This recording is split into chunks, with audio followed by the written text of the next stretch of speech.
سرحد چمبر اف کامرس صدر محمد اسحاق ویلي دي چې خیبر پښتونخوا د تاجرانو کمه ډیټا چې د نادرا او اف بي آر سره موجوده ده هغه ترهګرو ته لیک شوې ده. میډیا ته وینا کې د سرحد چمبر اف کامرس صدر ویلي دي چې کله ترهګر کاروباریانو نه د بتې غوښتو لپاره کال وکړي نو هغې د ټول کور او خاندان تفصیلات ورته معلوم وي.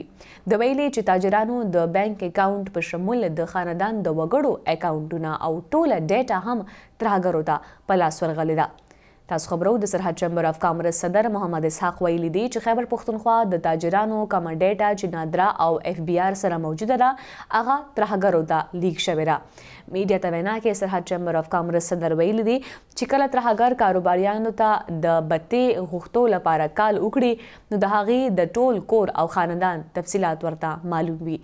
د ویلي چې تاجران د بانک اکاونټ په شمول د خاندان د وګړو اکاونټونه او ټوله ډیټا هم ترهګرو ته په لاس ورغلې.